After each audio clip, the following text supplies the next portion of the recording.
Aujourd'hui, on a relativement beaucoup de personnes qui n'ont jamais utilisé Moi Je et qui connaissent pas forcément l'approche. Donc, je vais commencer par une petite introduction un petit peu générale, assez rapide. Ensuite, je vais vous montrer un petit peu la structure d'une leçon et montrer la différence avec l'édition précédente. On va regarder la table des matières, le contenu du manuel, voir comment ça peut se faire sur un an et le rythme qu'on peut avoir aussi. On va regarder le site, ce qui est un gros morceau parce on a fait beaucoup d'efforts pour mettre tout sur un site pour que ce soit super pratique pour les profs. Et donc, ça fait beaucoup de choses à dire. Donc, n'hésitez pas à poser des questions, à faire des remarques, euh, parce que sinon, je vais trop parler. Et on sait que c'est pas une bonne chose. Alors, je vous partage mon écran pour une toute petite introduction. Et d'ailleurs, je vais vous partager si j'oublie, rappelez-le moi après, s'il vous plaît, de partager ce slideshow dans lequel il y a des liens vers le site du manuel, le flipbook, deux flipbooks. Alors, l'équipe, il y a une équipe significative, hein. Vous avez l'équipe d'Alma ici. Alors, Alma est une toute petite entreprise, hein. C'est basé à Kyoto. Je suis la seule personne à plein temps. Sinon, tout le monde est à temps partiel. Mais beaucoup de gens ils sont pleins de bonne volonté, d'énergie. Euh, Ce manuel, c'est presque la 1, 2, 3, 4, 5, 6, septième, on pourrait dire en quelque sorte la septième édition en fait du même manuel. En 99, on a publié un manuel qui s'appelait Conversation dans la classe, et ensuite on l'a refait et refait et refait et refait et refait encore une fois. Donc au début, ça ressemblait un petit peu à ça. Ça, c'était pas la toute première version, mais c'était la deuxième version en fait, version basique en 2002. Et puis en 2022, ben, ça ressemble à ça. C'est le même concept, mais ça s'est vraiment clarifié, enrichi. Euh, je pense qu'il y a eu quand même une grosse évolution. Derrière ce format, il y a une méthode aussi. Alors, enfin, une méthode, c'est pas un très bon mot parce que c'est la méthode immédiate, c'est plutôt un cadre. C'est pas quelque chose de rigide qu'il faudrait suivre avec telle et telle étape, etc. C'est vraiment des principes généraux qui font que ça permet de faire marcher une classe de communication, surtout au niveau débutant, quel que soit le contexte en fait. Donc on évite les déceptions de certains contextes difficiles parfois, où on se retrouve avec des classes qui réagissent pas et on se décourage ou on s'énerve. Euh, Avec la méthode immédiate, ça marche à tous les coups, j'ai envie de dire. Et comment fait-on ça? Ben, une des clés de la méthode immédiate, un des ressorts pédagogiques de la méthode immédiate, c'est de dire on va tester les étudiants, on va tester nos étudiants le plus tôt possible de la manière la plus diversifiée possible, parfois plusieurs fois par classe, euh, de, d'une manière très légère, la plus légère possible pour tout le monde, et d'une manière radicalement différente de l'optique examen. Comme on a en général, les examens, c'est quelque chose qui effraie les étudiants, c'est quelque chose qui est prévu pour évaluer leur niveau, euh, et c'est quelque chose on peut rater un examen, c'est souvent un petit peu effrayant, décourageant, il y a beaucoup d'images négatives. Pour nous, quand on dit test, c'est plutôt quelque chose de positif, c'est quelque chose qui va vite, qui est léger, qu'on peut réussir si on a préparé un petit peu. Et c'est la perspective d'un test formateur, en fait. Donc c'est un test qui va motiver nos étudiants, parce que quand ils sont le matin à 9 heures, ils sont pas encore bien réveillés, et puis quand ils sont à 13 heures, ils sont en train de digérer, et puis ils ont toujours une bonne raison d'être un petit peu endormis quelque part.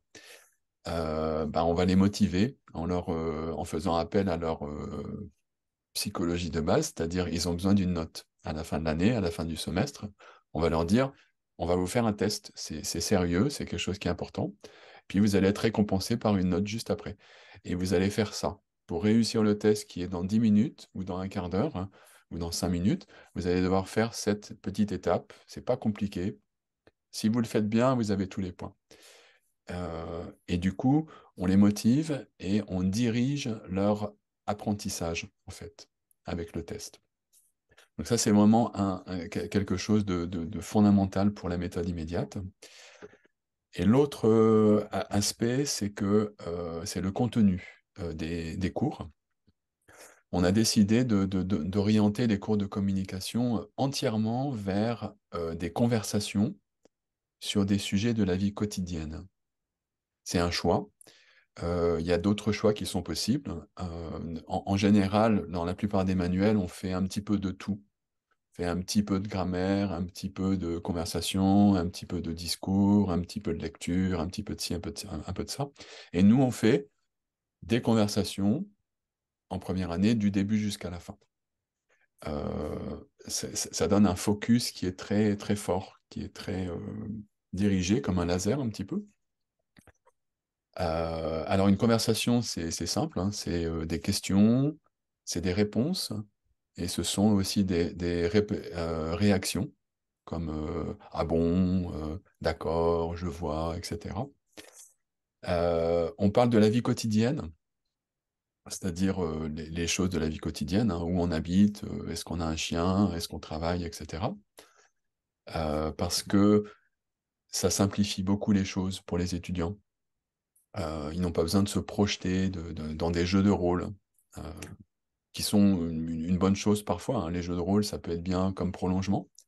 Justement, dans les classes de spécialistes, par exemple, ou les cours intensifs, où au bout d'un moment, on se lasse quand même de parler toujours de moi et de toi et de moi et de toi. Donc, on peut passer à autre chose dans un deuxième temps. Mais dans un premier temps, parler de la vie quotidienne, ça a beaucoup d'avantages parce que on n'a pas besoin de se demander ce qu'il faut dire. On sait si on a un chien, on sait où on habite. Donc, on n'a plus qu'à se demander comment on dit ça en français, dans la langue cible. Et les sujets, les bons sujets, ce sont des sujets sur lesquels tout le monde a quelque chose à dire, en fait. Même idéalement, quand on pose la même question au prof, le prof aura quelque chose à dire et les étudiants vont écouter et essayer de comprendre ce que le prof dit. Mais c'est plutôt les étudiants entre eux, quoi. Donc, quand on parle de petits boulots, par exemple, ben, il faut préparer un peu la question pour pouvoir inclure les gens qui ont un petit boulot et les gens qui n'en ont pas. Donc, on va préparer ces deux voies, en fait, de la conversation. Et puis, l'objectif, c'est d'assimiler. On va essayer d'assimiler les bases de la langue française d'une manière différente de l'approche traditionnelle. Ça part quand même beaucoup de la grammaire en général. Donc, on explique la langue de manière rationnelle, et puis on explique une règle, et ensuite on voit des exemples de cette règle. Et ça aide surtout à comprendre, en fait. C'est bien qu'il y ait des cours de grammaire, hein, je suis pas contre les cours de grammaire. C'est bien d'avoir cette approche rationnelle, un petit peu théorique, mais dans le cours de communication comme nous l'envisageons, nous, on a une approche différente. On dit, c'est comme, imaginez que c'est la langue française, ça, et puis chaque facette ici, c'est une situation de communication. Et dans cette situation de communication, on va faire des conversations, on va parler des petits boulots, des tâches ménagères, de ci, de ça, et on va devoir faire des choix. Euh, Par exemple, quand on va parler de petits boulots, on va dire je travaille dans un café, un hôtel, un restaurant. C'est un article indéfini. Bien, je travaille au McDo du coin ou bien à la bibliothèque de l'université. C'est un article défini. Donc, dans cette situation de communication, on va devoir faire un choix. Et puis, on va travailler ça un petit peu. Et puis après, on va aller voir une autre facette. On va voir un autre sujet. Est-ce que tu as un chien? Est-ce que tu as des frères et sœurs, etc. Et là, on va pratiquer l'article indéfini seulement et sa négation. C'est pas facile, la négation hein, de l'article indéfini. Puis après, on va parler du petit déjeuner, on va voir l'article partitif et l'article indéfini pour expliquer ce qu'on mange le matin, tout simplement. Donc, notre idée, c'est que avec cette approche-là, on va petit à petit comprendre des choses fondamentales de la langue française, des choses vraiment fondamentales et difficiles, comme les articles, par exemple. Pour les étudiants japonais, il n'y a pas d'article en japonais, donc c'est difficile, forcément. Euh, les conjugaisons et les temps usuels, c'est difficile également. C'est un grand pas. Et puis les pronoms aussi, c'est quelque chose qui est important pour comprendre en fait les articles. On peut penser qu'au niveau A1, les pronoms, c'est encore un petit peu trop tôt, mais en fait, on les utilise tout le temps, les pronoms, quand on fait des conversations. Les Français utilisent des pronoms, et puis quand on voit, par exemple, je ne sais pas si vous voyez bien ici, c'est un peu petit, mais quand on parle d'une chose générale, comme j'aime bien les maths, j'aime bien le français, j'aime bien le chocolat, ben on va dire j'aime bien ça. Et puis par contre, quand on parle avec le même article défini, ce qui est déjà pas facile du tout à comprendre, hein, de quelqu'un ou de quelque chose de précis, comme le prof de maths, la prof de français, et ben, quand on va faire référence à ça plus tard, on va utiliser un pronom complément d'objet direct. On va dire je l'aime bien, ou bien je le trouve sympa, je la trouve intéressante. Euh, ben, si on manipule ces choses-là dans un échange, alors il y a le côté plaisir également qui est important pour nous. Hein, on va quand même communiquer avec ses camarades. Ben, petit à petit, on acquiert un sens de ce que c'est que l'article indéfini, l'article défini, tel pronom, tel temps, etc.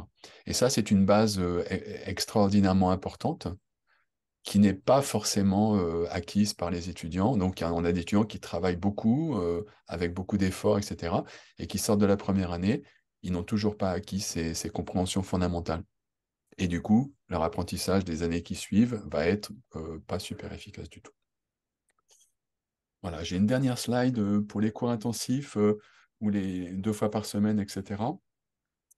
On va, je vais pas m'attarder là-dessus, mais enfin, disons que l'idée, c'est plutôt que d'accumuler, on se dit, tiens, on a 2 cours, on va faire 2 fois plus de contenu. Ben, notre idée, c'est qu'il vaut mieux euh, augmenter l'assimilation encore. Donc, si on dit, allez, dans un cours normal, on a 75% d'assimilation, ce qui est bon. Enfin, je ne sais pas scientifique, hein, c'est pas un chiffre scientifique, ça, mais c'est une estimation. Eh bien, dans un cours intensif ou de spécialiste, on pourrait viser 95% par exemple. Et puis, est-ce qu'il faut augmenter le contenu? Un petit peu, je dirais. Pas beaucoup. Parce que si on augmente le contenu, on multiplie par 2 parce qu'on a 2 fois plus de cours, par exemple, ou parce qu'ils sont spécialistes, donc ils peuvent apprendre plus, eh bien, on va se retrouver avec des étudiants qui sont découragés parce qu'ils n'auront pas pu assimiler, en fait, ce qu'on leur a donné. Voilà. Beaucoup de choses que je vous jette comme ça, là, d'un coup. Désolé. Est-ce que vous avez des réactions par rapport à ça, des questions?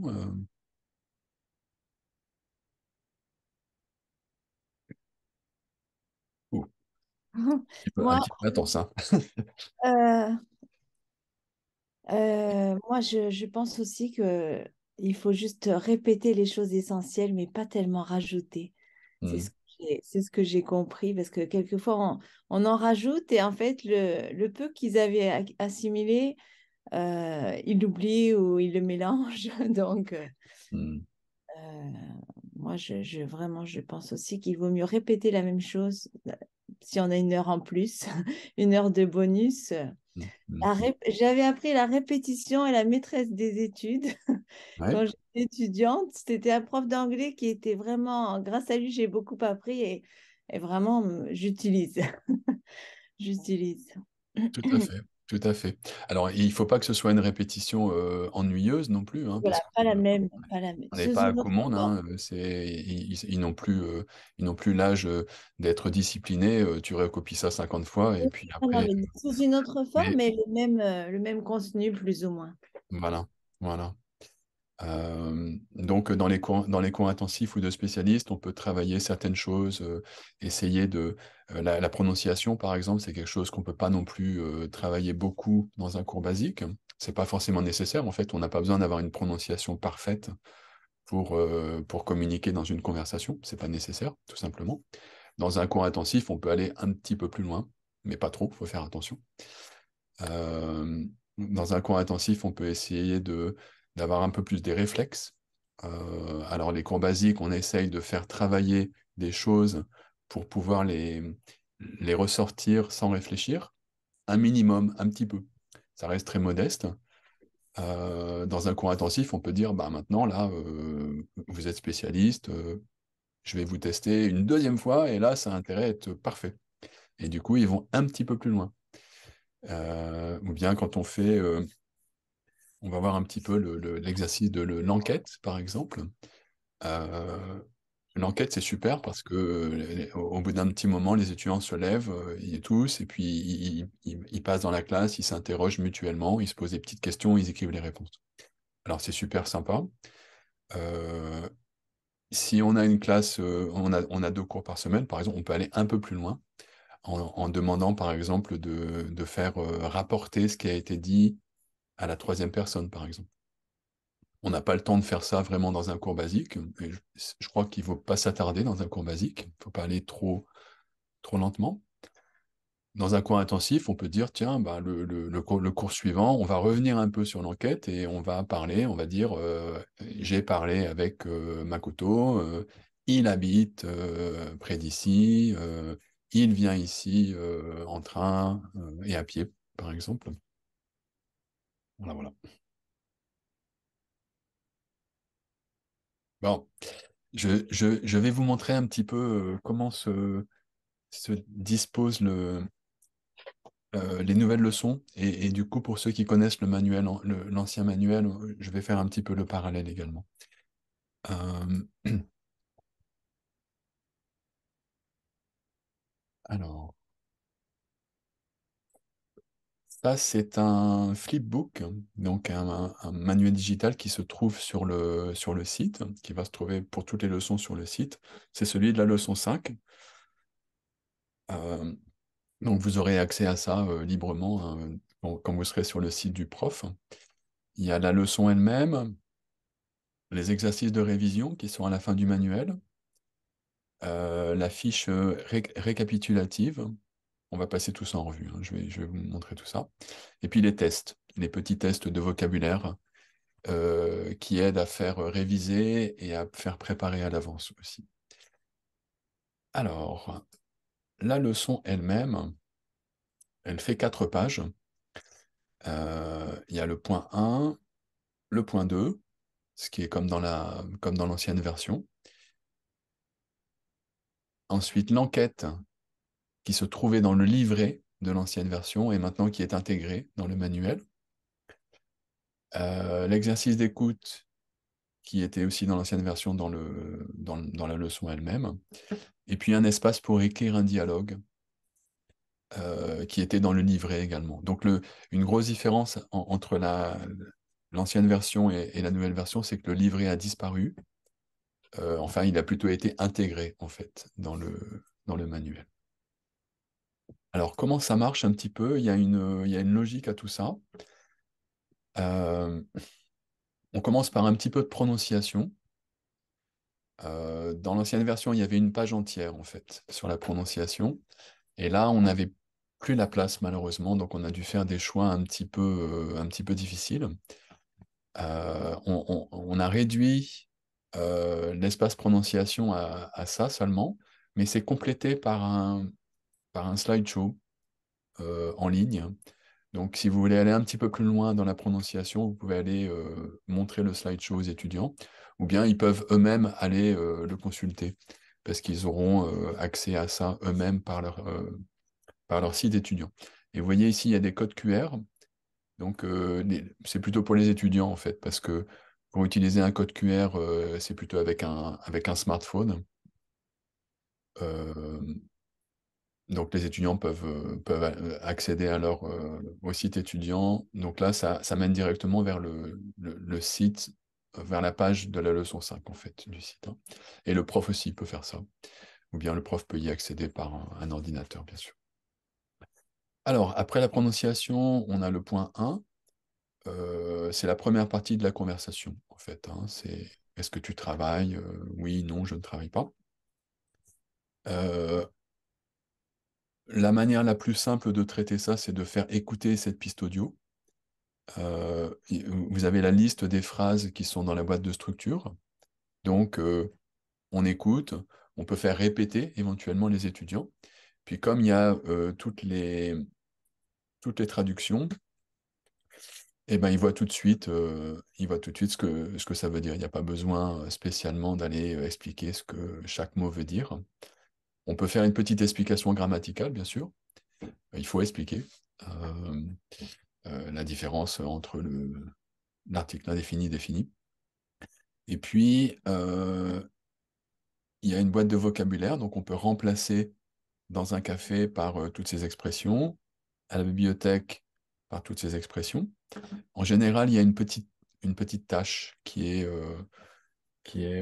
proposé ici. Par exemple, ici, c'est écrivez les liaisons dans la boîte de vocabulaire A.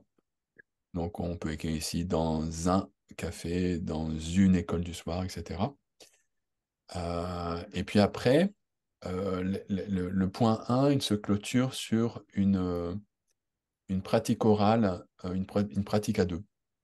Alors, moi, j'appelle ça la pratique orale mécanique.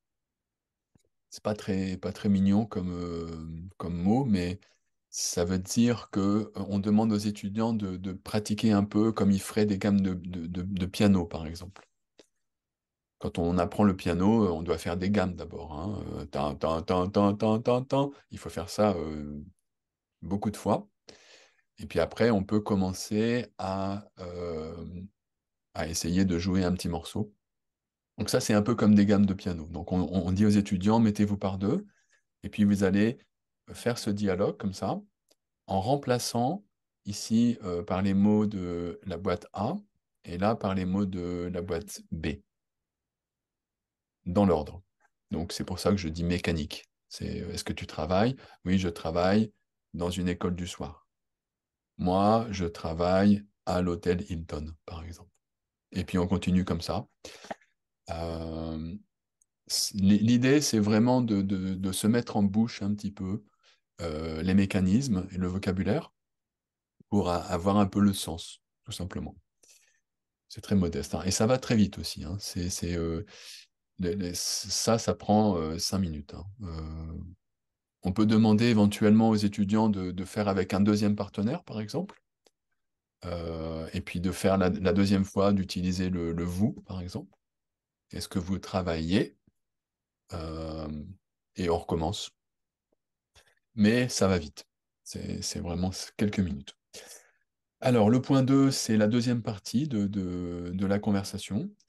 Euh, on a besoin, pour avoir une mini-conversation un petit peu intéressante, on a besoin en général de deux parties, en fait.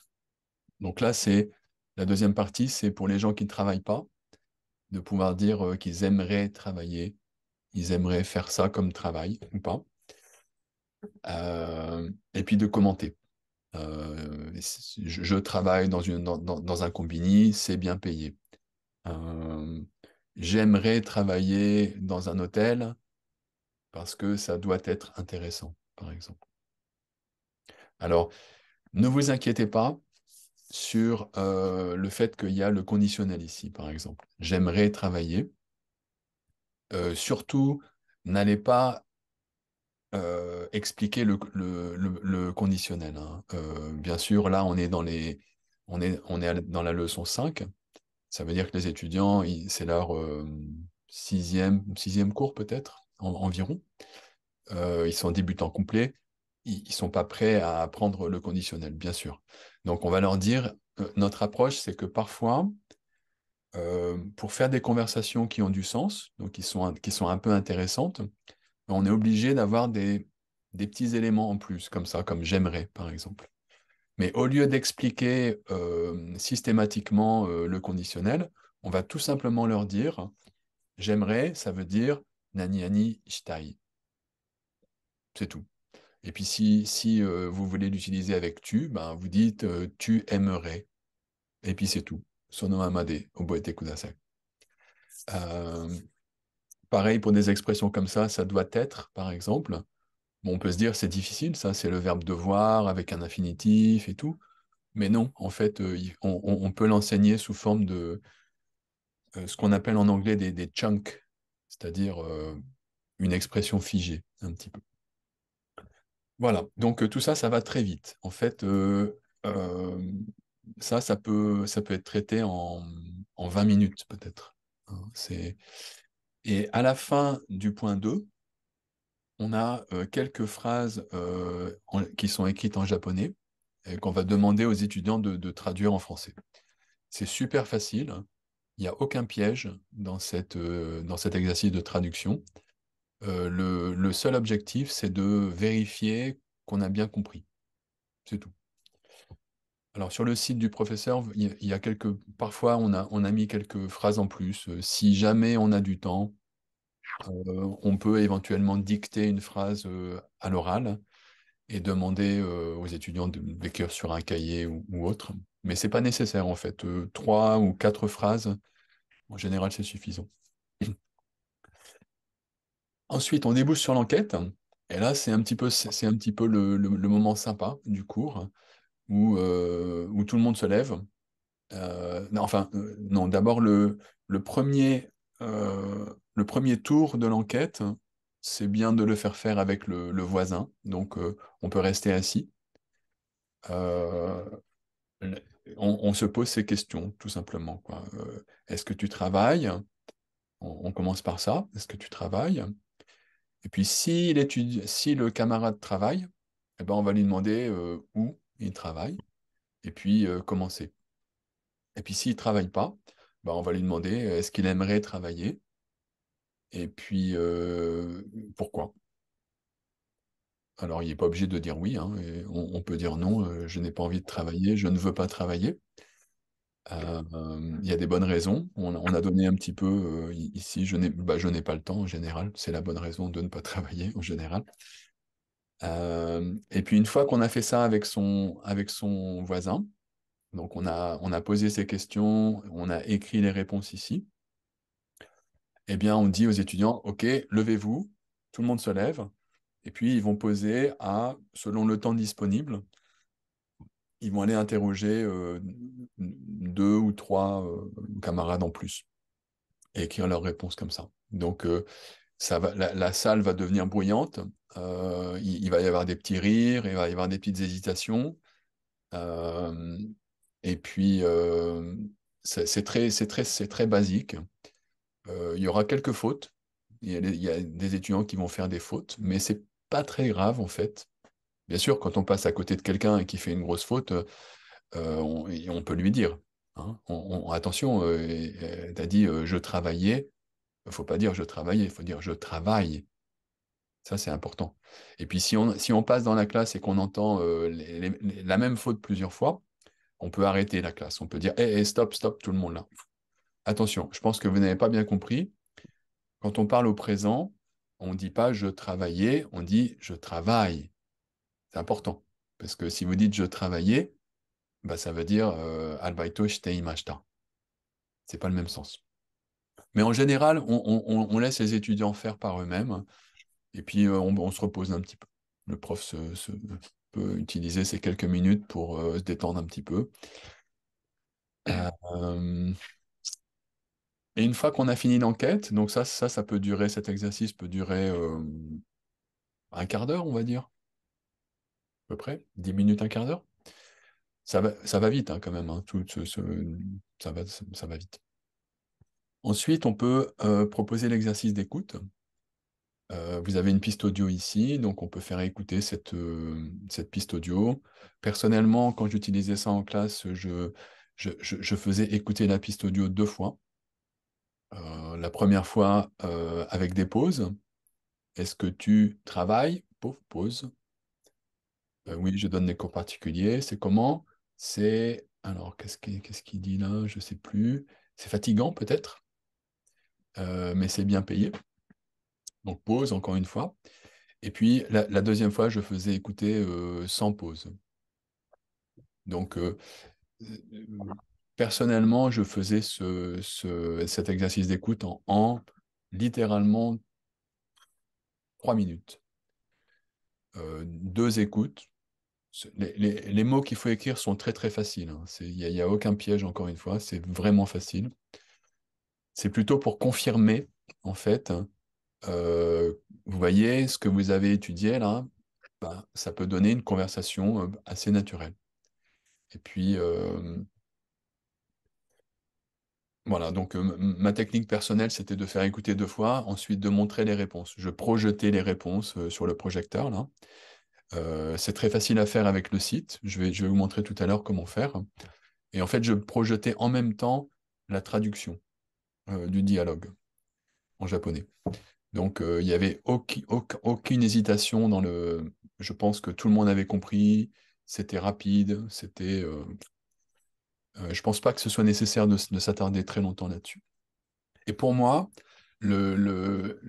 l'avantage principal de cet exercice, de ce dialogue ici, c'est que ça donne une espèce de modèle pour écrire à deux un dialogue. Euh, Alors ça, c'est une activité qui est vraiment, vraiment très motivante. C'était, je pense, l'activité préférée de mes étudiants. Ça, je vous montre là maintenant enfin, ce que je viens de dire, en fait. C'est au début du manuel, page 6 et 7. Écriture de dialogue.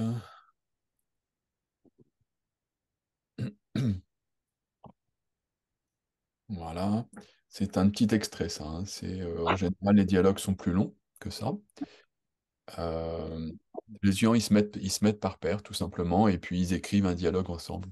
Alors, ça peut ressembler au modèle de l'exercice d'écoute. C'est pas grave. C'est pas du tout grave, parce que ce qui est important, c'est d'adapter à sa propre situation. Et puis, certains étudiants ils changent un petit peu le déroulement. Il y en a même qui font un petit peu d'humour parfois, une petite blague, pourquoi pas. Il faut pas non plus qu'ils s'éloignent trop du modèle, parce que s'ils commencent à vouloir faire des dialogues très compliqués, très originaux, bah, ils vont faire beaucoup d'erreurs. Et du coup, c'est pas très productif. Euh, L'objectif de faire écrire un petit dialogue comme ça, c'est de confirmer, c'est de, c'est de confirmer vraiment les points essentiels de la leçon. C'est tout. C'est pas aller faire des romans ou des trucs hyper originaux. C'est pas ça qui est important en fait. C'est si on a étudié euh, le pour la première fois les verbes réguliers, quoi, bah, c'est tout simplement de les conjuguer correctement et puis de les prononcer correctement, quoi. De dire j'habite et non pas j'habitais, hein. J'habite et toi tu habites où? C'est ça le point, quoi. Donc, parfois, il faut les calmer un petit peu. Il faut leur dire, non, non, là, c'est trop compliqué, là, laisse tomber. On va dire des choses plus simples. C'est suffisant. Voilà, voilà. Donc ça, c'est le couronnement de la leçon, vraiment. C'est une activité que je vous recommande. S'il y a une activité à garder, c'est celle-ci, je trouve, dans les leçons. Parce que c'est super sympa, quoi. Les étudiants, ils collaborent entre eux, ils s'aident mutuellement, il y a un peu de créativité, un peu de coopération. C'est super, c'est une super bonne activité. Au bout d'un moment, vous allez vous apercevoir que même s'il ne reste que 10 minutes dans le cours, c'est tout à fait suffisant pour écrire un dialogue de une demi-page. Au bout d'un moment, ils ont pris l'habitude. Et paf, on dit, allez-y, écrivez un dialogue. Pouf, ils commencent tout de suite. 10 minutes plus tard, ils ont écrit une demi-page. Euh, voilà. Si vous avez le temps, vous pouvez éventuellement les tester, enfin faire passer devant tout le monde ou bien pas devant tout le monde, ça dépend, c'est comme vous préférez, mais les faire lire ce dialogue par exemple et leur donner une petite note éventuellement, donner un petit tampon par exemple. Euh, donc il y a le côté de écrire un dialogue correct. Et puis après, il y a le côté éventuellement de le jouer à l'oral correctement. Voilà. Et puis enfin, vous voyez, numéro 7 prolongement de la leçon. Ben, vous avez une page d'exercice à la fin du manuel et puis une fiche récapitulative. Alors, je vais vous les montrer. La page d'exercice, elle est ici. Donc là, c'est la page 108 pour la leçon 5. Ce sont des exercices de révision qui peuvent être donnés comme devoir. C'est très très simple, encore une fois. Euh, vous pourrez lire un petit peu ça. Il y a différentes manières de traiter les devoirs. Je propose ici une idée de comment faire vite. Euh, enfin, personnellement, je suis un partisan d'aller plutôt vite pour avoir du rythme, que la classe ait du rythme, qu'on ne s'ennuie pas. Faut pas aller trop vite, parce que sinon c'est décourageant. Mais faut éviter d'aller trop lentement aussi, je pense. Voilà, donc on avait ces exercices qui étaient dans le livret, dans la version précédente du manuel. Ben là, elles sont dans le manuel à la fin. Et puis, la fiche récapitulative, c'est... alors par contre, celle-là, elle était dans le livret dans la version précédente. Et maintenant, elle va être sur le site. Donc sur le site de l'étudiant et du professeur, vous pourrez trouver cette fiche récapitulative qui contient tout le contenu d'une leçon. Donc les phrases modèles, je vais vous mettre ça un peu plus grand.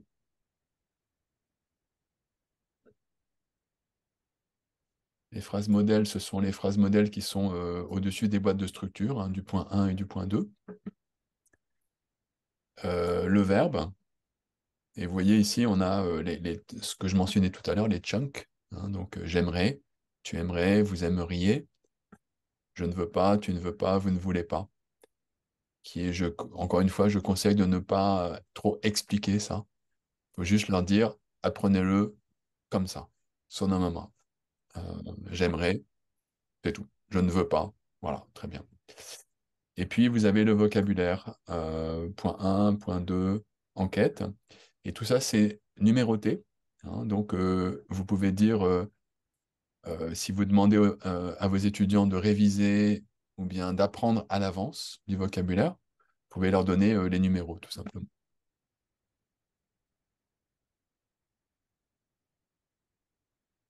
Voilà. Alors après, on a des fiches de test. J'en parlerai peut-être plus tard, parce que là, je pense que ça fait beaucoup d'informations. Je voudrais m'arrêter un petit peu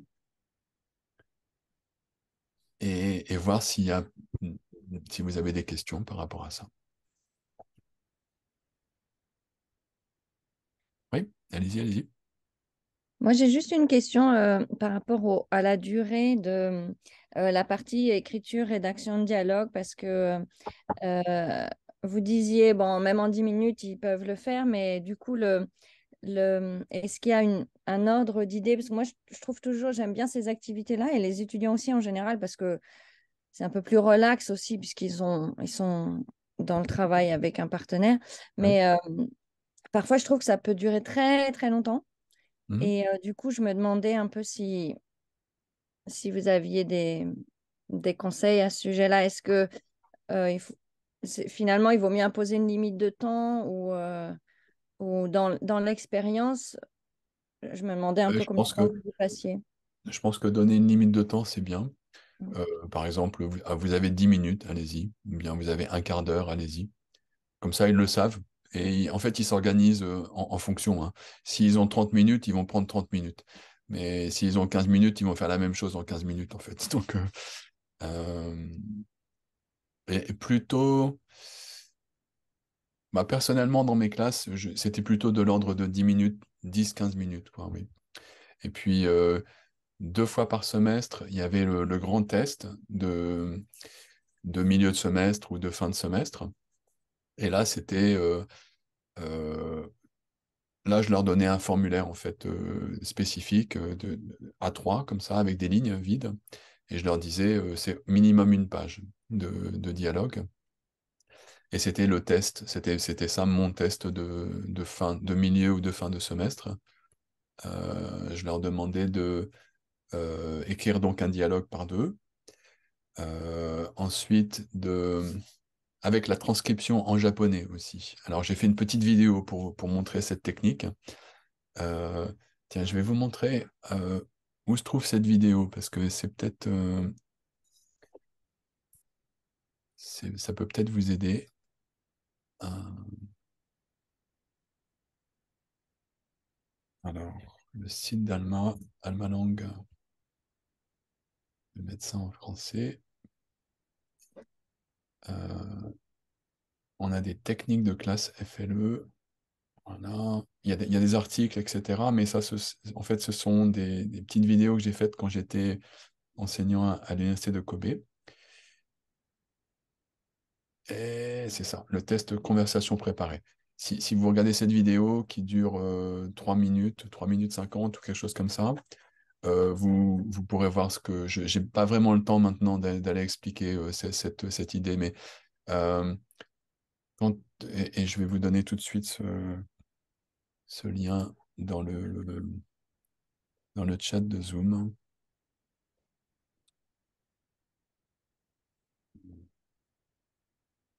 Merci en tout cas pour la réponse. Tac, je vous en prie. Donc là, c'était pour revenir en fait oui, à ça, c'est à la question du timing. Hein. C'était quand c'était un grand test de milieu ou de fin de semestre, ça durait environ 45 minutes. Ils avaient 30-45 minutes pour écrire leur dialogue et le pratiquer à l'oral. Puis ensuite, moi, j'utilisais les 45 minutes qui restaient pour faire le test lui-même. Donc, j'allais vers chaque paire et je leur faisais jouer leur dialogue. Et ça c'est très rapide. Ça prend vraiment 2 minutes par paire. À l'issue de ça, je leur donnais leurs notes. Ils avaient déjà leurs notes. Et puis, je passais à la paire suivante. Donc, je pouvais tester une classe de 30 à 40 étudiants, en fait, en 45 minutes. Et là, comme c'était important, il y avait un enjeu assez important, bah, c'était plus long. Et puis aussi, le scope du truc était plus large parce que c'était une révision de tout ce qu'on avait fait pendant la moitié du semestre ou le semestre entier. Mais pendant les classes normales, c'était plutôt de l'ordre de 10 minutes environ. Et parfois même, quand j'avais seulement 5 minutes, je disais, oh, allez, 5 minutes, allez-y. Puis en 5 minutes, ils peuvent écrire 4-5 lignes peut-être, mais c'est déjà pas mal en fait. Voilà. De manière générale, moi, personnellement, hein, mon optique, c'est d'aller plutôt vite. Euh, Parce que pour que ça reste dynamique en fait. Parce que comme je ne sais pas si vous avez remarqué, mais les étudiants ont tendance à s'endormir assez rapidement en fait. Et donc,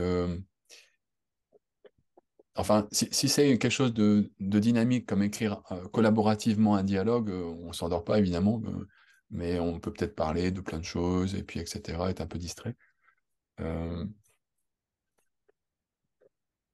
voilà, bon. Les explications en particulier, c'est bien de garder des explications. Quand on explique quelque chose, de se diriger vers le format le plus concis possible. Et ça, si vous avez plusieurs classes de la même nature, vous allez remarquer que, enfin, je vous le remarquez sûrement déjà dans vos classes, hein, mais que les explications que vous donnez, elles vont être par exemple, 5 minutes la première fois, 4 minutes la deuxième fois et 3 minutes la troisième fois. Et le mieux, c'est 3 minutes, en fait. Le plus court, le mieux. Une petite explication, une activité. Et une petite explication et une activité. Et petit à petit, comme ça, Si on arrive à procéder comme ça, ben, la classe est relativement dynamique et on s'ennuie pas. Voilà. Est-ce qu'il y a d'autres questions sur ce... Oui. J'ai une petite question juste pour les tests de mi-semestre ou de fin de semestre. Mhm. Tu leur fais réviser tout et à ce moment-là, le sujet du texte, c'est un sujet au hasard qui a été vu, une des leçons où ils Ah bon. mélangent. Ils mélangent. Alors, chacun sa technique, mais moi, personnellement, c'était le, les tests les examens, enfin un test de fin ou de milieu de semestre, c'était ce que je viens de décrire. Donc, écrivez un dialogue en 45 minutes, euh, et puis jouez-le, et vous allez être noté, et puis à la fin, c'est fini, et tout le monde a une note. D'accord, mais ils prennent, c'est un dialogue libre avec ce qu'ils ont appris. Ouais, D'accord. Il ouais, y a un petit mélange des différentes, des petits boulots, tout à fait. la présentation. Ok, ok. Voilà, tout à fait. Et donc, je les mettais, c'est moi qui formais les pairs au début, donc ils ne savaient pas avec qui ils allaient être. Donc, éventuellement, ça va changer un petit peu, quoi. Ils vont devoir adapter un nouveau partenaire, quoi. Mais en même temps, s'ils voulaient, ils auraient pu écrire un dialogue complet euh, précédemment, quoi, et ressortir exactement le même truc. C'est pas grave, hein. De toute façon, ils ont Pas grave appris du tout. ça.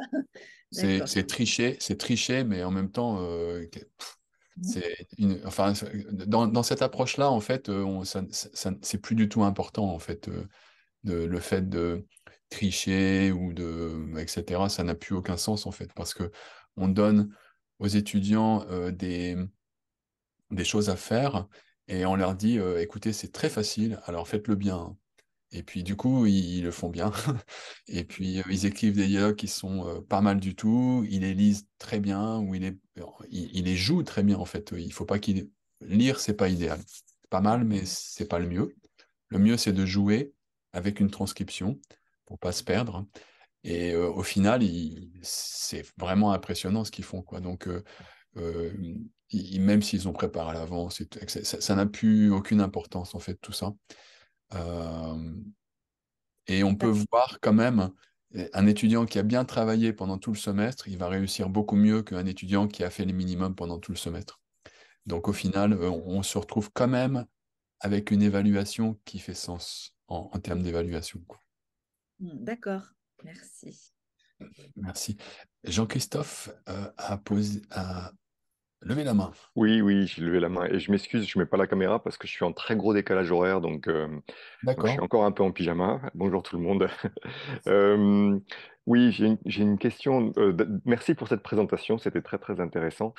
C'est Chloé qui m'a proposé le bouquin et là je suis un petit peu en retard pour les commandes de livres. Enfin, disons, j'ai dépassé le délai pour les commandes de livres à l'université de Takamatsu, mais bon, je pense que je vais utiliser des photocopies dans un premier temps.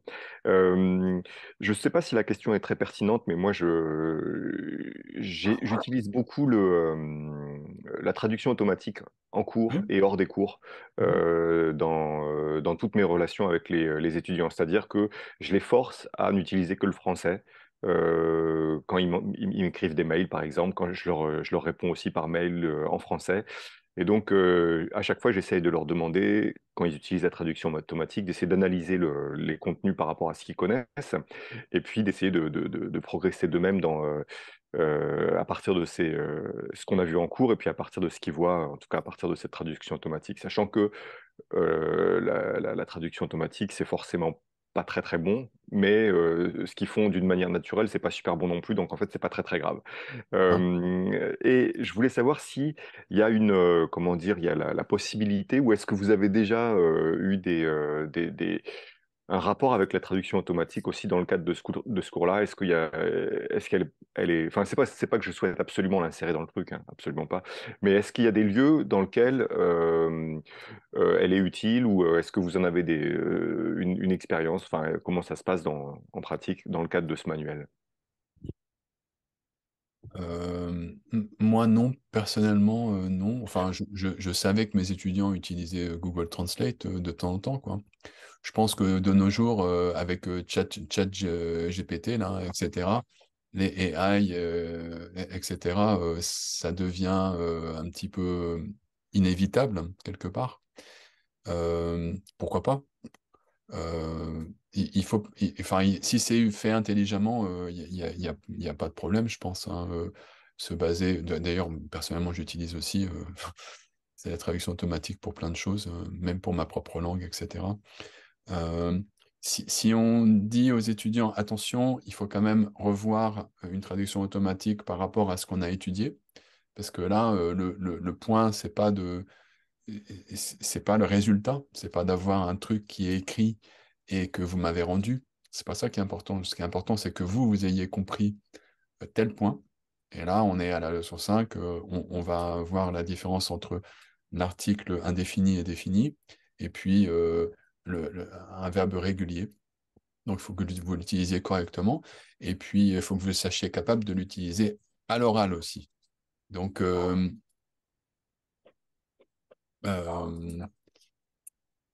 excusez-moi, il y a un chien, vous l'entendez? Non? Ouais, mais c'est mignon, donc ça va, il n'y a pas de C'est problème. mignon? Bon, tant mieux. Moi, ça me déconcentre. Euh, donc, Ce que vous avez dit, pourquoi c'est pas. parfait, hein, c'est exactement ce que je voulais savoir. Mm. À ce sujet, si je peux me permettre un conseil, DeepL, c'est vachement mieux que Google Translate, hein. Donc, si vous devez conseiller DeepL. un truc à vous, DeepL, ah oui, c'est Ouais, ouais, bien sûr. Ouais. largement supérieur à ça. Mm. Merci infiniment. Effectivement, vous avez raison, c'est pas le résultat qui compte, c'est le processus et c'est l'acquisition. Et puis à l'oral, ça passe pas forcément. Mais la réalité, c'est qu'il y a tellement tous ces outils. Par exemple, les étudiants qui vont scanner le tableau avec des outils justement de lecture automatique du truc pour voir ce que j'ai écrit, tout ça. Donc, j'aimerais savoir s'il y a comment dire, si vous aviez un retour d'expérience sur la manière dont on peut faire interagir intelligemment les étudiants avec ce type de méthodes qui sont vachement intéressantes. Moi, je trouve que ça se rapproche très fort de l'approche neurolinguistique Mm. que j'aime beaucoup. Et donc voilà, mais je pense que c'est des choses qui sont peut-être un petit peu tôt dans... euh, Malheureusement, on n'a pas le temps, effectivement, aujourd'hui ouais, d'aller trop loin c'est ça, là-dedans. c'est ça. On fait des ateliers de formation, en fait, à la méthode immédiate, et puis on va probablement avoir des ateliers cette année. Et là, on pourra travailler plusieurs aspects. C'est un des aspects qui est très intéressant. Mais bah, ça a l'intérêt de montrer la différence d'approche, effectivement. Il y a une approche qui est de dire une langue, c'est plein de contenu qu'il faut mettre dans les cerveaux des gens. Et puis, on va vous tester pour savoir si vous avez bien appris tout ce qui est, est-ce que c'est bien dans votre cerveau, etc. Ah, mais je vais essayer de tricher. C'est une approche qui est complètement dépassée, manifestement, parce que maintenant, ça n'a plus aucun sens, ce genre d'approche. Et à la limite, paradoxalement, les ChatGPT et DeepL, etc., ça donne de la légitimité à notre approche. Parce que ça sert à quoi d'apprendre une langue étrangère de nos jours, comme le français, par exemple? Ben, ça sert, c'est comme apprendre les multiplications, à faire des multiplications ou des divisions, ou à apprendre à faire des raisonnements sur l'histoire ou à apprendre à jouer du piano. C'est la formation de l'esprit, en fait. C'est pas des connaissances.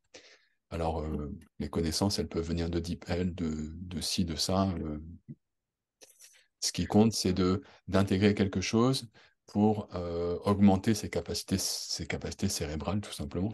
Apprendre à penser de manière plus complexe, plus flexible, en plus de dimensions, etc. Je vous remercie. Un des points que j'aborde avec mes étudiants quand on fait enfin, on utilise la traduction automatique, c'est que justement, la traduction automatique, ça marche parfois, mais surtout sur des petits segments comme sont les segments qu'eux, ils utilisent au quotidien, puisque Mm. les éléments qu'on travaille en cours, c'est vraiment des tout petites parties. La plupart du temps, ça marche pas, parce que justement, ça manque de contexte. Donc, Ouais. je vous remercie pour votre réponse, et puis Bah, merci pour j'attends la avec question. impatience C'est le 11 intéressant. février, enfin le 11 avril, pardon, pour mon premier cours. Voilà. Merci beaucoup. Merci. Kosuke, il y a la main qui est levée. Ouais. Ah, merci beaucoup pour ta présentation. Surtout l'exemple de passage de chaque élément pour une leçon, ça m'aide énormément à réfléchir comment voilà, il commence à enseigner le français. Voilà, donc je termine tout de suite voilà, rapidement. Ma question, c'est par rapport à la, la partie sur la culture euh, de la France à des pays francophones. C'est en fait, j'enseignerai à la classe composée par des étudiants qui vont pas forcément continuer à l'apprentissage du français après la première année. Euh, et donc, voilà, ils vont prendre plutôt un peu par une volonté, par la curiosité sur la culture française. Et là, du coup, j'aimerais bien insérer à certaines parties qui pourraient euh, motiver aux étudiants à s'intéresser à la culture française, à la culture des pays francophones. Et je ne sais pas si dans ce manuel, il y a certaines parties qui expliquent un peu le côté culturel de la langue française. Il vaut mieux que j'apporte un peu et puis essayer d'insérer au moment pertinent. Alors, il y a un tout petit peu de ça, mais c'est uniquement au niveau de la pragmatique, de la conversation. D'accord. On explique vraiment les bases minimalistes. Par exemple, quand on fait une conversation en français, c'est, on montre sa bonne volonté en donnant des informations en plus par rapport à la question de base. Par exemple, si on dit est-ce que tu travailles? Et la personne dit oui, je travaille. Ça veut dire pratiquement j'ai pas envie de parler avec toi, quoi, en fait. En général, on dit oui, je travaille dans un combini, ou bien je travaille près d'ici, ou bien je travaille 2 fois par semaine, des choses comme ça. Donc, on a des toutes petites explications au niveau des panoramas. D'ailleurs, je vais vous montrer un petit peu la table des matières et le fait qu'on a des panoramas 4 fois dans le manuel. C'est une innovation de ce manuel. Là, on donne un tout petit peu de ça, mais il n'y a rien sur la société française, etc. Donc, je pense que c'est toujours une bonne idée de montrer une petite vidéo YouTube, une chanson, des choses comme ça qui mettent un peu de vie, un petit peu, qui sont un peu des fenêtres pour sortir de la classe. C'est bien. Il faut préparer ça. Ça, c'est au niveau, c'est le prof qui peut montrer des choses comme ça personnellement, je pense. Ah, merci beaucoup pour ta réponse. Oui. Effectivement, je me rappelle que Bruno Jacta, Monsieur Jacta, il a laissé aux étudiants d'écouter certaines chansons françaises au début de la classe. Voilà, comme ça, pour que les étudiants s'assimilent, voilà, oui, sympathisent avec justement une partie de la culture française. Oui. Mm. Mm. Merci beaucoup. Rien. Voilà. Merci à toi. Juste une chose. Ouais. Mhm. Et en fait, j'ai une liste. Bon, moi aussi, je fais écouter un peu de chansons parce que sinon, ils s'ennuient un peu, les élèves. Donc, je donne, si vous voulez, hein, et je donne une liste de chansons et Mhm. ça a un peu une liaison avec le contenu. Donc, par Ah, exemple, je distribue aussi les paroles. Ouais. Et par exemple, où il y a j'aimerais ou j'aimerais avoir, un truc comme ça, qui est déjà étudié dans le manuel, alors je distribue les paroles et je fais écouter des chansons et comme ça, il, il comprend que vraiment les Français utilisent cette Mhm. Mhm. expression et tout. Donc, si vous voulez, je ah, suis disponible. Voilà. Ah bah c'est d'accord. super. C'est pas dans un document Google par hasard. Non, pas encore, mais si tu veux, je vais faire vite. C'est le genre de ressource qui est très utile, effectivement, ouais. Parce que ça prend du temps. Trouver une chanson comme ça, un peu au hasard, c'est déjà bien, hein. À mon avis, c'est déjà bien, hein, parce que c'est sympa, quoi. Mais alors, trouver une chanson qui est en rapport avec le contenu de la leçon, là, c'est Voilà. une autre paire de manches, C'est hein. vraiment, oui, un sacré boulot. Mm. Alors, on va regarder un petit peu la table des matières. Madame Beaupuy Ah, et pardon, oui. Oui, oui, oui. Oui, pardon, excusez-moi, j'avais une question tout à Mhm. fait technique et logistique et pas intéressante. C'est sans doute une information qui m'a échappé quand vous avez expliqué. Vous avez montré une liste de vocabulaire avec des mots numérotés et Ouais. là j'ai le flipbook ouvert et je ne trouve pas où c'est. Le flipbook ouvert. Et il est ouvert Euh, Parce que moi, j'ai pas reçu le spécimen papier. Alors peut-être qu'il est à l'université. Je d'accord, suis pas allée. d'accord. Alors, la fiche récapitulative, elle n'est pas dans le manuel, de toute Ah, façon, d'accord. elle est sur le site. Mais D'accord. je vais montrer le site en détail. Très Euh, bien. Maintenant, je vais peut-être d'abord commencer par la table des matières parce que pour avoir une vision un petit peu générale du manuel, mais on va aller vite parce qu'il y a déjà 11h44. Hein. Mon Dieu. Voilà. Alors, je pense que vous voyez là, il y a 24 leçons. Alors, il y a certaines personnes qui ont exprimé de l'inquiétude parce que c'est plus de leçons que dans la version dans la version ancienne du manuel. Et puis, on m'a dit une fois ou deux que ah bah, j'arrivais déjà pas à la fin du manuel. Comment ça va se passer s'il y en a plus de leçons encore? Alors, ne vous inquiétez pas par rapport à ça. D'abord, la leçon 0 de l'ancien manuel, maintenant elle s'appelle la leçon 1, donc elle fait partie du comptage. Deuxième chose, il y a 6 panoramas. Vous voyez ici, un, 2, 3 et 4, qui sont des moments de récapitulation, un petit peu sur la grammaire de manière très légère. Et puis, il y a une innovation qui est de mettre un dialogue qui intègre un petit peu tous les contenus des leçons qui précèdent. Donc, il y avait pas ça dans la version ancienne. Ça rejoint un petit peu ce que je présentais sur le test de milieu et de fin de semestre, qui pourrait éventuellement, enfin, ma manière de faire, c'était de faire écrire un dialogue un peu global. Donc en fait, ces panoramas, ils peuvent être carrément sautés, quoi. C'est soit donné comme devoir pour la partie grammaire, et puis le dialogue global peut être une espèce de modèle, d'inspiration pour leur dialogue global à eux. Soit ça peut être traité en classe, mais disons, faut pas être. C'est plutôt des choses optionnelles en plus, quoi. Et puis, si on a une classe entre guillemets basique, dans laquelle on peut manifestement pas faire tout ce contenu. Il y a des leçons qui sont plus, qu'on peut sauter plus que d'autres. Par exemple, la leçon 17 ici, elle est un petit peu plus corsée que les autres quand même, parce qu'on parle de la fréquence. Est-ce que tu regardes souvent des séries? Puis on introduit les pronoms i et en. J'en regarde souvent, j'y vais souvent, etc.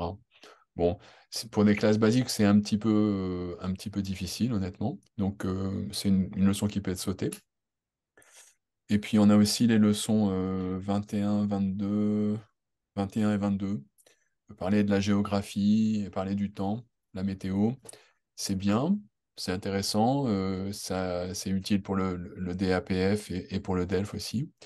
Mais pour les classes basiques, c'est pas forcément nécessaire, quoi. Donc, et puis en fait, on a aussi deux leçons qui sont un peu particulières, c'est la leçon 11 et la leçon 23. Euh, il y a écrit activité au lieu de conversation. Et l'idée, c'est de faire chercher quelques éléments sur Internet, surtout des temps de transport, en fait.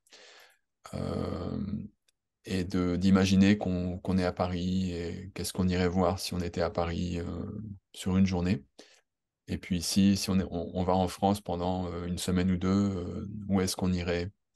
Donc c'est un peu pour s'évader aussi, mais en termes de contenu, c'est peut-être moins fondamental que, par exemple, cette leçon, le petit déjeuner, c'est vraiment des choses fondamentales, quoi. Je mange du riz ou je mange des croissants, là, en l'occurrence, c'est une difficulté de la langue française très importante.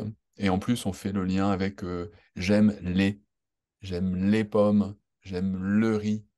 Là, on est vraiment dans les choses essentielles. Ici, on est un peu plus dans l'accessoire.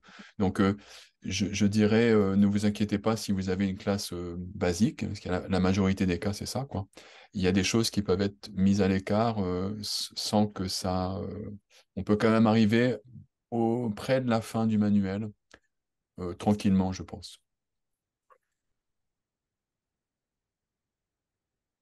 Voilà.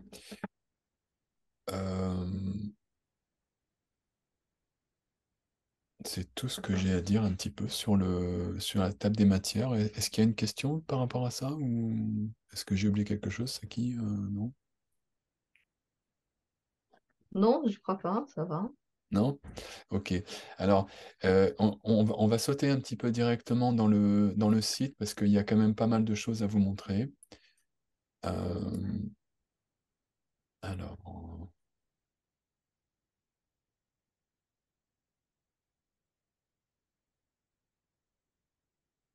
alors, ah bah tiens, je vais vous distribuer tout de suite le, le slideshow que j'utilise là, parce qu'il y a des liens dedans. Je viens de l'envoyer dans le dialogue de Zoom. Ah, euh, et on a ici bah, le site du manuel. Donc, je clique et j'y arrive. Alors ça, c'est la leçon, c'est la page de la leçon 5. Je vais revenir au menu général. Donc ça, c'est le site du professeur. Et ici, vous avez le site de l'étudiant. Donc les étudiants, alors le site, il n'est pas complètement fini. Il y a la leçon 5 qui est finie. Le reste est en cours de construction. Mais si on regarde ce à quoi les étudiants ont accès, ils ont accès aux fiches récapitulatives, euh, au slideshow, au diaporama de prononciation, aux pistes audio, ici. Et puis, ils ont aussi, vous voyez le petit menu à droite, on peut cliquer dedans et on arrive des petits mémos grammaticaux qui expliquent certaines choses de la leçon. C'est pas du tout exhaustif, hein, mais ça peut peut-être aider un petit peu. Donc, la fiche récapitulative, elle est du côté étudiant, elle est ici. Et c'est un PDF, donc ça peut être téléchargé, imprimé, euh, projeté. Moi, je conseille de projeter. Le slideshow, donc le slideshow, c'est le diaporama prononciation, euh,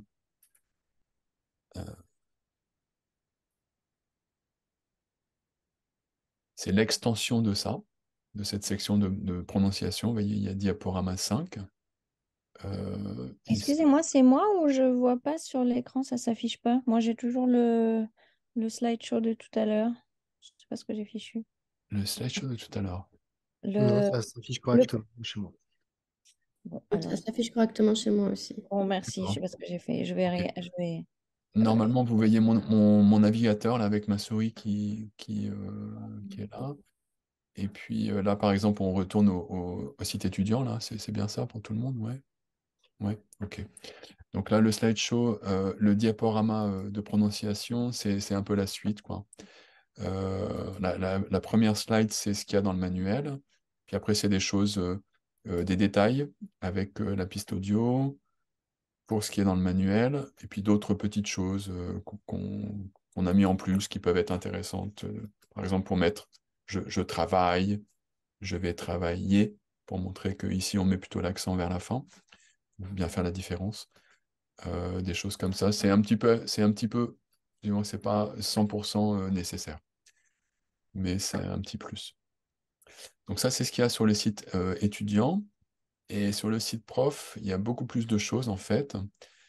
Euh, Par exemple, si on va regarder donc cette leçon 5, on a tout ça comme contenu. Alors ça, c'est la version, c'est la page en japonais. C'est plus facile pour moi de me repérer en français, donc je vais cliquer ici, tout passe en français. On a une petite introduction, quelques lignes d'introduction. Ensuite, on a le manuel digital, donc c'est le flipbook que je montrais tout à l'heure, c'est-à-dire tout ce qui est relatif à la leçon 5 sous forme de flipbook. On a la leçon 5 sous forme de Google Slide. Alors ça, c'est quelque chose qu'on a commencé pendant le Corona pour aider les enseignants qui enseignaient en ligne. C'est petit peu plus facile que le flipbook à utiliser parce que, en fait, on a découpé tous les morceaux de la leçon pour éviter d'avoir à zoomer. Donc, c'est déjà en taille maximum. A priori, c'est pratique. Et puis, en plus, il y a les pistes audio qui sont directement dedans. Tu travailles comme ça. Donc, ça peut être quelque chose de pratique aussi. Donc, vous avez le flipbook de la leçon, le Google Slide de la leçon, le diaporama que j'ai montré du côté étudiant, les pistes audio que vous pouvez jouer en ligne, les réponses des exercices. Vous pouvez sauter directement à celui qui vous intéresse. Les mémos grammaticaux, ils sont ici aussi, bien sûr. Alors, en français sur la partie française, en japonais sur la partie japonaise. Les conseils pédagogiques, c'est à venir bientôt. La fiche récapitulative, elle est là aussi sous forme PDF. Les fiches de test sont là sous forme PDF. Je vais en parler juste après. Donc, PDF, c'est pratique pour pouvoir imprimer, télécharger et imprimer. Vous avez également des formulaires. Alors, ça, c'est quelque chose qui a servi aussi pas mal pendant la période Corona, mais ce sont des formulaires Google qui contiennent toutes les activités de toutes les leçons, en fait. Donc, on peut éventuellement les donner aux étudiants comme devoir à faire à la maison sous forme électronique. Alors, si on est revenu en classe, c'est pas forcément nécessaire, mais ça peut peut-être servir dans certains contextes, ou bien si on est en déplacement, par exemple, et qu'on doit faire son cours à distance, ou ce genre de choses. Donc, vous avez un formulaire Google pour la leçon, un formulaire Google pour la page d'exercice. Et si vous voulez avoir accès à ces formulaires-là, eh ben, là, par contre, il faut nous envoyer une adresse Gmail ou une adresse email, mais plutôt connectée avec un compte Google si possible. Et nous ferons une copie de tout le dossier qui contient tous les formulaires. Et vous pourrez ensuite les modifier comme vous voulez et les distribuer à vos étudiants comme vous voulez. Donc ça, c'est un petit peu optionnel en fait. Là, vous avez enfin des ressources supplémentaires pour les cours intensifs, avec un deuxième slideshow de prononciation pour aller plus loin, avec des activités en plus, des petites choses en plus, quoi, disons. Alors, je vais revenir un petit peu au manuel digital pour vous présenter une dernière chose qui est chère à mon cœur, c'est... Ah non, pardon, c'est pas ça. Donc, dans ce goût... Ah, zut. Dans le flipbook de la leçon 5, que je vous ai déjà montré plusieurs fois, ce qu'on n'a pas regardé encore, ce sont les tests, les petits tests, et c'est une ressource qui est assez, à mon avis, assez utile. L'idée, c'est que on a préparé des tests de vocabulaire qui sont très faciles à distribuer aux étudiants et très faciles à noter aussi.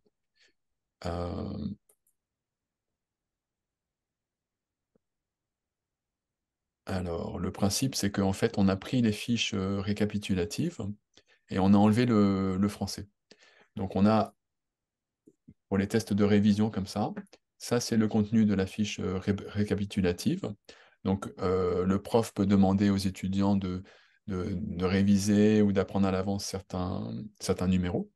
Et puis, on a un formulaire unique que, par exemple, si vous avez 3 classes, vous pouvez photocopier ça en 75 exemplaires, par exemple. Voici le formulaire de test, révision. Et puis, pour donner des tests différents à vos classes, eh ben, il suffit de varier les items que vous donnez aux étudiants. Par exemple, au début du cours, vous dites, vous distribuez ce formulaire-là, et puis à la première classe, vous dites, allez, aujourd'hui, c'est numéro 1, numéro 6, numéro 13, et numéro 20, par exemple. Donc, ils encerclent ça, ils écrivent le français, et puis 3 minutes plus tard, ils vous rendent le formulaire avec 4 lignes qui sont remplies. Et puis, la deuxième classe que vous avez, vous donnez tout simplement des numéros différents. Le 2, et puis le 18, et le 24, etc. Donc, en fait, avec une seule photocopie, vous pouvez faire un petit test de vocabulaire très rapidement. Et l'idée, c'est de faire ce test. Enfin, moi, j'appelais ça le test de 3 minutes. Donc, c'était littéralement fait en 3 minutes. Je donnais environ 4 items. Et puis, une chose importante, c'est que je demandais pas aux étudiants d'apprendre tout ça. Parce que tout ça, c'est quand même effrayant, hein. Ça fait quand même beaucoup. Moi, je leur disais, par exemple, allez, pour le vocabulaire, vous apprenez ça. Ou bien, ouais, apprenez-moi le verbe plus le vocabulaire de 26 à 32, par exemple. Par exemple, hein. Donc, le volume à apprendre, il est très limité. Et puis, on sait que ça va tomber, c'est ça qui va tomber, hein. Enfin, on va pas devoir tout écrire. On va devoir écrire quelque chose pour que ça aille plus vite en classe. Mais du coup, on le fait. Si on est étudiant, qu'on est rationnel, on se dit, je dois travailler pendant 10 minutes et j'aurai mes points à tous les coups. Alors, on le fait. Et puis, vous allez vous apercevoir que si vous prenez l'habitude de faire ces petits tests de vocabulaire au début de chaque cours, eh bien, vos étudiants, ils vont passer 10 minutes à apprendre un petit peu. Et en plus, ils vont être à l'heure parce qu'ils savent que le test commence à 9 heures pile. Et donc, ils vont faire attention de ne pas être en retard, de ne pas arriver à 9h05 et ils ont loupé le test. C'est dommage parce qu'ils ont loupé l'occasion d'avoir 2 points. Donc, c'est vraiment quelque chose que je recommande fortement, quoi. Et en fait, plutôt que le test de révision ici, à mon avis, le mieux, c'est le test de révision, préparation à l'avance. Alors, qu'est-ce que c'est? C'est tout simplement euh, de dire, par exemple, on a fini la leçon 5. Alors, la leçon 6, c'est une leçon de panorama, donc elle ne compte pas vraiment, c'est juste une révision. La leçon suivante, la vraie leçon suivante, ce sera la leçon 7. Donc, quand la leçon 5 est finie, moi, ce que je disais toujours à mes étudiants, c'était de réviser les structures de la leçon 5, toujours. Ça va vite, c'est facile, parce qu'on a travaillé ça pendant 1 heure et demie quand même, hein. Donc, ils ont déjà appris ça, c'est pas difficile. Et puis, de préparer à l'avance, d'apprendre à l'avance quelques contenus de la leçon suivante. Par exemple, je vais leur demander d'apprendre le verbe, peut-être même pas tout en fait, parce qu'on n'utilise pas tout. En général, moi, je donnais toute la conjugaison, mais on pourrait dire aussi, apprenez-moi l'infinitif et la forme de je, tu et vous, par exemple. Parce que c'est ça qu'on utilise le plus dans nos classes. Et puis, apprenez-moi bah, tiens, le vocabulaire de 20 à 27. Et en fait, et donc, mon test était un test de révision, préparation à l'avance. C'est ce formulaire-là que je photocopiais avec les structures de la leçon 5, le verbe et le vocabulaire de la leçon suivante. Ça allait aussi vite parce que je donnais très très peu, hein. Je disais, allez, tiens, par exemple, allez, numéro 2, numéro 10, numéro 9. Ah non, alors là, les numéros, ils sont pas bons là. On va devoir corriger le numéro. Numéro 21 et puis numéro 26, par exemple. Allez-y, vous avez 3 minutes. Et puis 3 minutes plus tard, le test était fini, je ramassais le test. Et après, je pouvais le noter rapidement avec ce petit système-là. Si c'est tout bon, vous mettez 1. Si c'est à moitié bon, vous mettez 0,5. Si c'est vraiment pas bon du tout, vous mettez 0. Voilà. Et le fait de donner ces petits tests chaque semaine de révision, préparation à l'avance, ça avait des avantages énormes. Parce que mes étudiants, donc, qui étaient des êtres rationnels, ils faisaient ce que je leur demandais, parce qu'ils savaient qu'ils pourraient obtenir des points facilement. Donc, réviser, ce qu'on avait vu au cours précédent, ce qui est toujours utile de réviser. Mais en plus, ils apprenaient à l'avance quelques mots de vocabulaire importants. Et ça, je me suis aperçu que ça facilitait beaucoup le cours suivant. Par exemple, dans la pratique orale mécanique que j'ai présentée tout à l'heure, on a quand même une structure qui est nouvelle, du vocabulaire qui est nouveau, et on demande aux étudiants de le pratiquer à l'oral. Alors, c'est bien, mais c'est pas facile de faire ça, parce que si tout est nouveau, c'est un petit peu difficile quand même. Mais par contre, si vous avez appris le vocabulaire à l'avance, c'est déjà moins difficile. Si vous avez appris le verbe à l'avance, c'est déjà moins difficile. Donc, ça fait une différence, en fait, sur comment la leçon se passe. Et le dernier avantage, c'est que quand vous avez adopté ce système de test révision, préparation à l'avance, eh ben, vous allez passer les dernières minutes du cours à montrer ce que les étudiants doivent apprendre à l'avance, justement. Donc, vous leur dites, tiens, regardez, vous allez m'apprendre le vocabulaire de 20 à 27, par exemple. Allez, on va le répéter une fois ensemble. On répète. Touk, touk, touk. Et puis, il se trouve qu'en général, il y a un petit point de grammaire qui est dedans.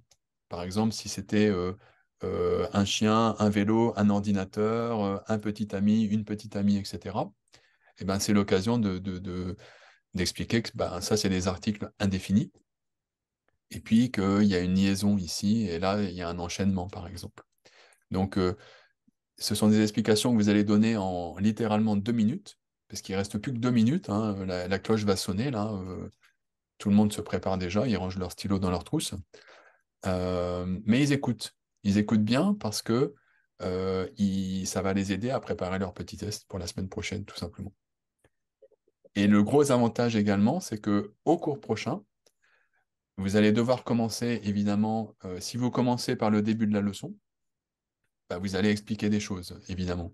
Et ben, vos explications vont être un peu raccourcies parce que vous aurez déjà expliqué des choses. Donc, éventuellement, vous répétez un peu cette explication très très vite, en 1 minute, mais c'est quelque chose qui est assez critique en fait. C'est le temps qui s'écoule entre le début du cours et la première activité active, interactive. C'est vraiment une donnée critique, ça. C'est devenu une donnée dans ma tête, quoi. S'il y avait plus de 10 minutes, enfin pour moi, hein, mon estimation, il y a plus de 10 minutes, un quart d'heure entre le début du cours et la première activité interactive, ben, j'ai perdu un petit peu. Parce que mes étudiants ont commencé à s'endormir. Donc, je suis peut-être un petit peu trop pessimiste sur la capacité de rester éveillé de mes étudiants, mais en gros, c'est ça, quoi. C'est plus on va vite, plus on entre vite dans une activité interactive, un peu dynamique, bah, mieux ça se passe. Voilà. Donc, excusez-moi, j'étais très vite là. C'était juste pour vous suggérer d'utiliser ces fiches de test parce que, à mon avis, ça va améliorer l'efficacité de plein de choses en fait dans la classe. Voilà. Et donner des devoirs, c'est quelque chose que je n'osais pas faire au début de ma carrière, parce que je me disais, ils sont pas assez motivés, ça va les décourager et tout. En fait, donner des devoirs modérés, donc la page d'exercice pour réviser, plus apprenez, révisez ça, ce contenu, et apprenez ce contenu pour le petit test de vocabulaire, ça fait un quart d'heure de travail. Et si on les récompense pour ce travail par une petite note, bah, tout est juste, en fait, euh, ils sentent bien que ça fait sens, en fait, ce système. Ils sentent bien que les efforts qu'on leur demande, ils sont proportionnels à la récompense qu'on va leur donner. Et puis en plus, mine de rien, ils vont sentir qu'ils font un petit peu des progrès. Donc on se rapproche d'une classe qui fait beaucoup plus de sens, en fait. Quand on donne aux étudiants des choses qui font sens pour progresser, que en plus, ils passent un moment pas désagréable. En fait, ils parlent avec des copains, ils ont un peu de créativité, et puis qu'au final, ils ont une note qui est plutôt bonne. Et ben, tout est comme il devrait être, en fait, et comme il est malheureusement pas assez souvent.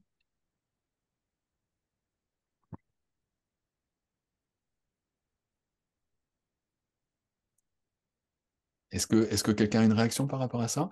En fait, j'ai déjà dépassé, il est déjà midi 9, hein, donc je comprendrais très bien que si vous voulez vous arrêter là et retrouver votre vie normale, c'est tout à fait légitime. Euh, mais moi, j'ai encore un petit peu de temps, donc si quelqu'un veut continuer à- je vois une question. Oui, j'ai Oui. juste une petite question par rapport au test vraiment de vérification. Vu que c'est des contenus qui sont dans le manuel, euh, finalement, la correction, ils la font tout seuls. Ils s'autocorrigent ou bien qu'est-ce que vous préconisez pour ça? Les deux sont possibles. Moi, je faisais, comme j'avais des classes relativement grandes quand même, je ramassais. En fait, j'avais un teaching assistant aussi, donc c'était assez cool parce que je mettais ça sur mon bureau et puis ma teaching assistant venait et notait tout en mon absence. Donc c'était un peu privilégié comme contexte. Euh, Si j'avais pas eu de teaching assistant, je pense que j'aurais demandé aux étudiants de se noter mutuellement, effectivement. Il suffit de demander qu'ils échangent leur formulaire comme ça. On passe en revue les réponses. Ils notent. Donc on leur dit 1 si c'est parfait, 0,5 s'il y a une faute mineure, 0 s'il y a plusieurs fautes ou une grosse faute. Et puis tac tac tac. Et ensuite ils reportent leur ils se rendent leur truc, ils reportent leurs notes sur leur fiche de notes. Alors ça, c'est quelque chose dont j'ai pas eu le temps de parler non plus, mais c'est un instrument de gestion de la classe qui est très positif, qui facilite beaucoup les choses, c'est d'utiliser une fiche de notes. Vous trouverez une vidéo là-dessus, dans la page que je vous ai donnée.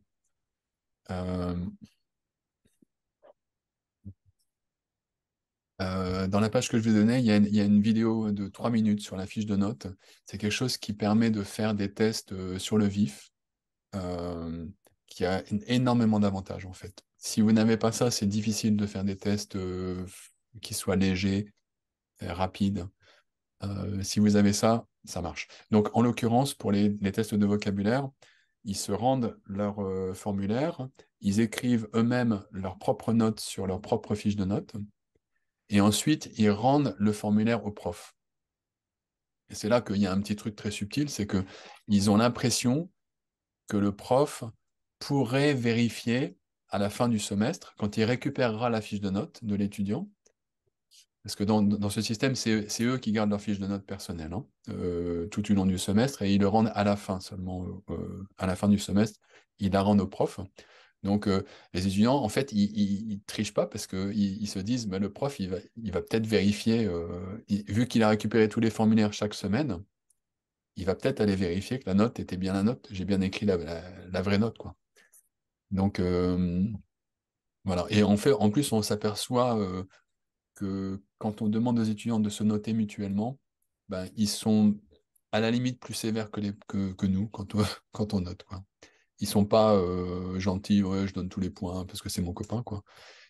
Parfois même, il faut leur dire non, ça va, t'es un peu trop sévère là. Donc on peut donner aux étudiants la faculté de faire appel, quoi, de dire si vous pensez que vous avez été noté trop sévèrement, appelez-moi. Puis moi, je peux peut-être remettre une note un peu plus élevée, quoi. C'est une très bonne technique pour économiser son temps de travail en tant que prof. Et je suis tout à fait partisan de ça, hein. Je pense qu'il faut économiser son temps de travail parce que si on se fatigue à faire des choses pas très importantes, on n'a plus d'énergie pour faire les choses importantes. Donc vraiment, je pense que viser à ne pas avoir de travail ou presque pas, presque zéro en dehors de la classe, c'est un bon objectif, vraiment, c'est une bonne chose. Le seul désavantage de faire la notation collaborative comme ça, c'est que inévitablement, ça va prendre quelques minutes de cours, quoi, de faire ça. Donc, Et envoyer un format de fiche de notes Ah, merci, oui. chat. Oui. Et Merci. si tu Dans me le chat donnes de Zoom, un ouais. accès de partage d'écran, je peux je peux montrer aussi un exemple Ouais, euh, alors, fiche de notes. une seconde.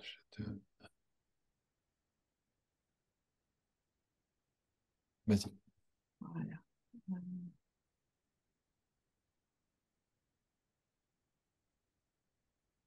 Voilà, c'est ce que j'ai distribué l'année dernière. Ouais, Bon, l'année dernière, cette année en fait, euh, aux étudiants. Et moi, j'ai mis cette partie de commento et réaction, de faire un peu de communication avec les élèves. Et je donne un tampon. Bon, vous voyez, il y a une présence à l'heure en retard. Donc, si ils sont à l'heure dans la classe, je donne un tampon.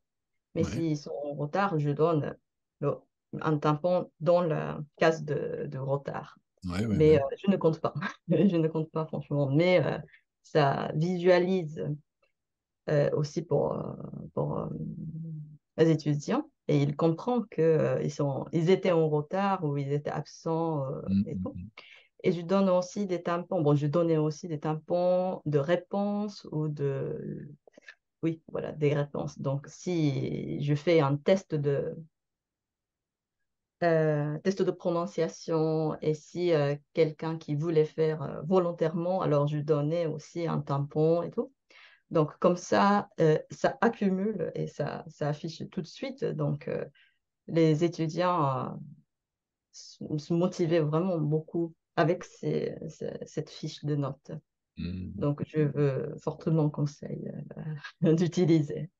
D'accord. Et oui, voilà. Et ce que j'ai fait, bon, j'ai manqué la case de test, en fait. Donc, Ouais. je n'avais pas la place de mettre. Donc, ce que j'ai envoyé tout à l'heure dans le chat, et j'ai créé aussi un bar de test. Donc, si, bon, vous Une pouvez colonne aussi, pour les tests, pour mettre des voilà, de pour les tests. tests. D'accord. Oui. Donc, vous pouvez modifier D'accord. autant que vous voulez. D'accord, Voilà. d'accord. Bah, et si vous allez voir, je vous bah, sur la page du site d'Alma où il y a toutes les vidéos, là, il y en a une qui est dédiée à la fiche de notes, hein. Donc vous pouvez vraiment voir comment ça marche. Euh, et effectivement, on peut la customiser comme on veut, hein, euh, ajouter des choses, enlever des choses. Il vaut mieux commencer simple. On peut mettre une colonne, hein, comme ça qui vient de le dire, pour les tests, spécifiquement pour les tests. Et du coup, si vous avez votre petit tampon, moi j'avais un tampon que j'avais fait faire avec mes initiales et auto-encreur, hein, donc vraiment c'est très pratique.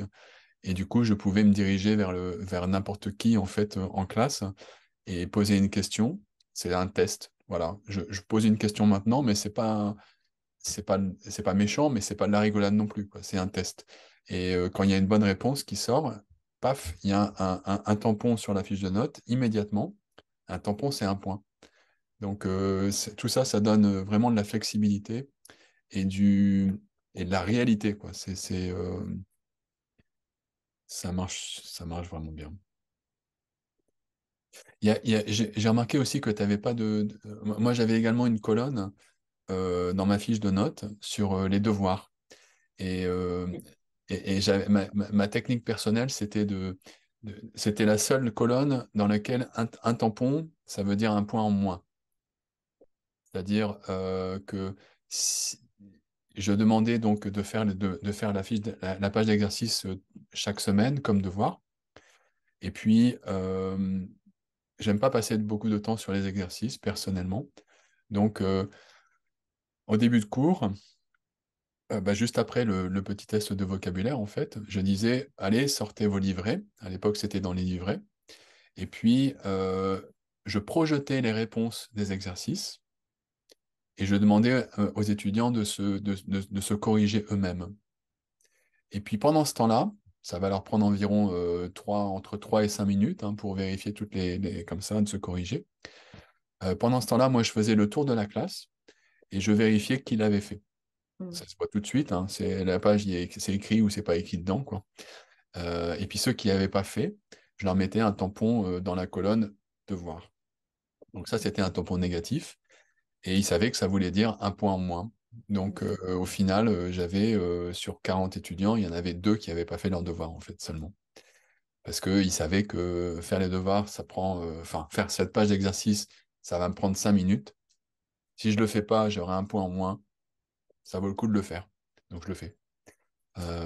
Et puis moi, ça me permettait de passer là-dessus vraiment rapidement. Il n'y avait pas de temps perdu, quoi. Les devoirs étaient traités en quelques minutes.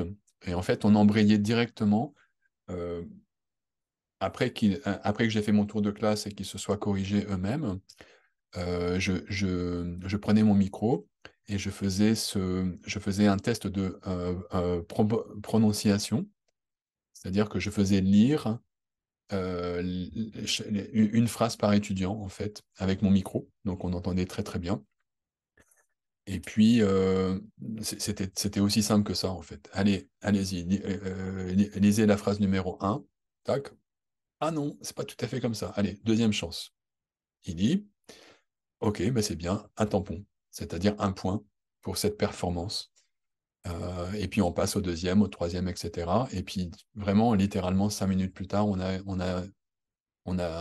les étudiants ont lu, en fait, de leur mieux. Ils ont fait de leur mieux pour lire vraiment correctement, parce qu'ils avaient un point ou ils n'avaient pas de point. Euh, voilà, et on peut passer à autre chose. On peut entrer dans le cours lui-même. Je me permets de juste vous remontrer une dernière fois cette page-là. Euh, Vous avez une vidéo complète sur la fiche de notes, une autre vidéo sur la carte de placement qui est un autre outil très très très simple, vraiment simple, low-tech, etc., qui améliore beaucoup le fonctionnement de la classe. Faire écrire des dialogues par pair, c'est quelque chose que je recommande aussi. Le test qui va avec, en fait, transformer ça en test. Le test de prononciation que je mentionnais, le test de réflexe, le test de vocabulaire, et puis après, ça, c'est un peu accessoire, c'est en plus. Ce qui est vraiment important, c'est les tests. Et par exemple,